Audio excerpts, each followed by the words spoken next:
Әлем қарыштап дамыған сайын технология саласындағы, соның ішінде қару-жараққа деген сұраныс артып келеді. Әрине бұл соғыс бастау үшін емес, ғалымдардың ойлау қабілеттері, ғылым мен технология даму сатысындағы ілгерілеу көрсеткіш деуге болады. Сәлем достар, бүгін мен сіздерге әлемнің ең мықты 7 қарудың үлгісін ұсынамын.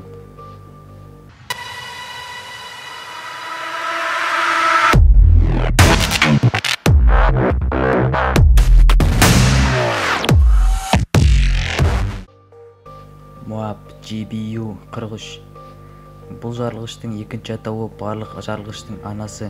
Аталған жарылғышқа алғашқы сынақ 2003 жылы 11 наурызда іске асырылды, ал екінші сынақ 22 қарашада Флоридада өткізілді. Оның жарылыс күші 140 метрді құрайды, ал ішінара қопару күші орталықтан алғанда 1,5 километрге дейін жетеді. Салмағы шамамен 10-13 тонна.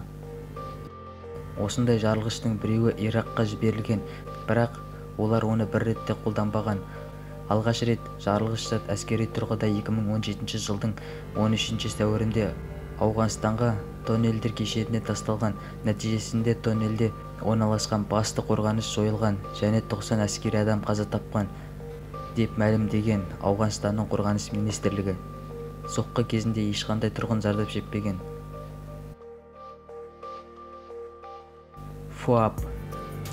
Барлық жарылғыштың әкесі дейтін екінші атауды алған бұл қарудың отаны Ресей елі. Ерекшелігі жерде де көкте де қолданылады. Жерде қақтығыс кезінде термобарлық күш іске қосады. Бұл жойқын қарудың күші жайында Ресей Федерациясының бас штаб басшысы Александр Рушкин: бұл жарылғыш заттан зақым алған барлық тіршілік иесі күл болып кетеді дейді. Айтуы бойынша бұл жарылғыш зат әлемдегі ең қауіпті жоюшы заттардың бірі. Американдық тұтынушымен салыстырғанда ресейлік жарылғыш зат жеңіл болғанымен, жарылу ауданы 200 есе үлкен. Американдық Moab 9 квартал жерді алса, ресейлік Fuab 180 квартал жерді қопара алады екен. Алғаш рет 2007 жылдың 11 қыркүйегінде сынақ жүргізілген және бәрі сәтті өткен. Бұл жарылғыш зат ресми түрде қабылданбағандықтан оның қаншасы жасалғаны белгісіз.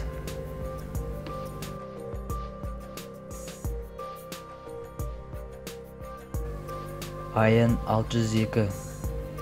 Адамзат тарихындағы ең мықты жарылғыш зат.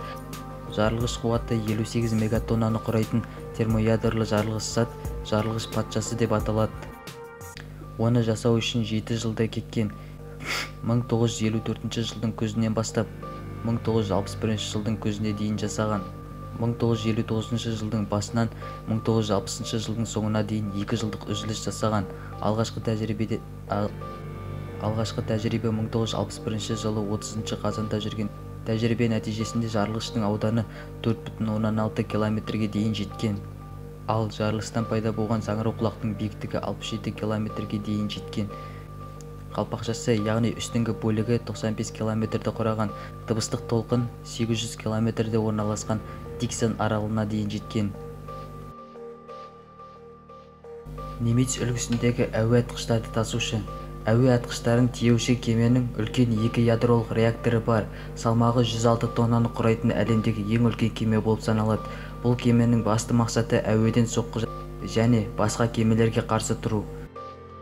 66 атқыш ұшақтар сиятын алып палубтары бар. Экипаждар саны 3200 адам және 2480 адамнан тұратын ұшақ басқарушылары бар. Немец кемесінің түпнұсқасы 1998-2001 жылдар аралығында жасалған, ал көшірмелері солардың ішінде Dwight Eisenhower 2001-2005, Карл Винсен 2005-2009, Теодор Рузвельт 2009-2013 жылдар аралығында жасалған. Лазерлік платформадағы Boeing Yaluan. Бұл ракеталарға қарсы төтеп беруге ыңғайластырылып жасалған ең ерекше қуатты ұшақ. Boeing Yaluan ұшағында қарсыласының кез келген объектісін жойып жіберуге арналған қуатты лазер бар. Басында бұл ұшақтың 2 прототипін және 5 ұшақ жасау үшін $2,5 миллиард бағаланған. Кейін 2006 жылы 3 миллиард қаржы бөлінген. Ал бұл проекті толықтай жасау үшін 10-13 миллиард бағаланған. Ал бұл проекті жасау үшін 10-13 миллиард қаржы кетеді екен. Лазерлі ұшаққа бірнеше рет сынақ жүргізілген, бәрі де сәтті аяқталған. Дегенмен, бұл ұшақты жасауға кететін шығын кішігірім мемлекет асыруға бюджетпен тең түскендіктен 2011 жылдан бастап қаржыландыру тоқтатылған.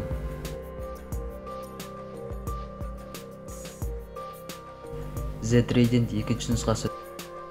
Сүңгуір кемесінен қосылатын бұл ракетаның қуат күші 475 және 100 килотонды құрайды.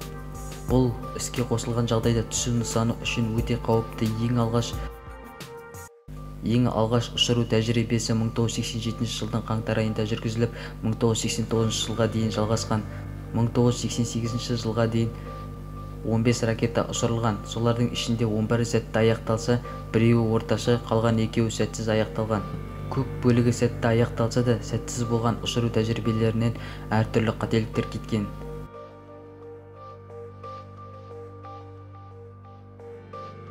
Орыстың Р-36 ракетасы.